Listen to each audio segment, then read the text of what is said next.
प्यारे बच्चों, 9th class के बच्चों, ये आपका इतिहास का पहला चैप्टर है फ्रांस की क्रांति। उम्मीद है आप लोगों को ये वीडियो समझ में आए, इस चैप्टर के बारे में बहुत सारी चीज़ें पता लगे, क्योंकि ये चैप्टर बहुत ही महत्वपूर्ण है।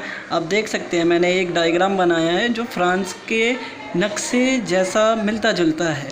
तो वही फ्रांस की क्रांति इस चैप्टर का नाम है, तो इसका चैप्टर का नाम तो फ्रांस को लेके ही रखा गया है ना, क्योंकि इसके अंदर फ्रांस की बहुत सारी चीज़ों को बताया गया है। फ्रांस के होने वाली बहुत सारी गतिविधियों के बारे में बताया गया है, वहाँ पे किस तरीके से वहाँ पे लड़ाई हुई, वहाँ पे क्रांति किस तरीके से फैला, इसके बारे में बताया गया है। ठीक है, तो आप देख सकते हैं मैंने यहाँ पे कुछ बताया कि 14 जुलाई 1789 को पेरिस शहर से फ्रांस की क्रांति की शुरुआत हुई। किसकी? फ्रांस की क्रांति कहाँ से स्टार्ट हुई? तो पेरिस शहर से। कहाँ से?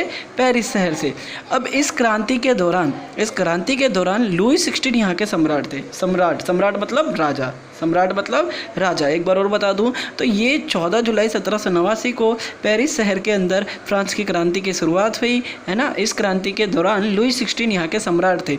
ये पूरा जो फ्रांस का नक्शा है थोड़ा सा मिलता जुलता ही है फ्रांस से, मैंने इसलिए बना दिया ताकि आप लोगों को थोड़ा सा माइंड के अंदर समझ में आए कि अच्छा फ्रांस ऐसा कुछ दिखता है। हालांकि बिल्कुल सेम नहीं है, लेकिन थोड़ा सा मिलता जुलता है। ओके, चलो बताते हैं कि फ्रांस की क्रांति की शुरुआत कैसे हुई, कैसे कैसे क्या हुआ।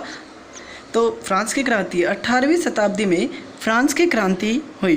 कब हुई? 18वीं शताब्दी में, जिसका पूरे विश्व में व्यापक प्रभाव पड़ा, जिसका पूरे विश्व के अंदर पूर्ण रूप से प्रभाव पड़ा। ये तो क्लियर है कि भाई फ्रांस के अंदर क्रांति हुई तो क्या पूरे देश में नहीं फैली थी? नहीं, वो पूरे देश के अंदर उसके प्रभाव पड़े, उसके इफेक्ट पूरे देश के अंदर फैले, पूरा वर्ल्ड के अंदर। फ्रांसीसी क्रांति में स्वतंत्रता, समानता और बंधुत्व की जिस भावना का विकास हुआ उनसे पूरे विश्व के अन्य राष्ट्रों का भी प्रभावित हुआ। यानी कि इतनी बड़ी रिवॉल्यूशन के कारण क्या था, ये तो एक बात की बात है, लेकिन इतनी बड़ी चीज़, इतने बड़े चेंजेस में इतनी सारी चीज़ें होने के बाद भी ये पूरे देश के अंदर क्या हुआ, पूरे वर्ल्ड के अंदर क्या हुआ, फैला।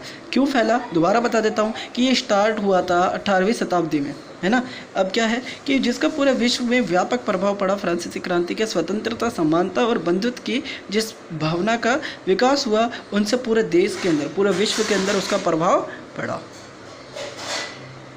अब इसके अंदर जो फ्रांस की क्रांति हुई, अब इसके कारण क्या है भाई, इसका लेखा जोखा कैसे हुआ कि भाई फ्रांस के अंदर इतनी बड़ी क्रांति के कारण क्या है, वो मैं आपको अभी बता दूंगा। ठीक है।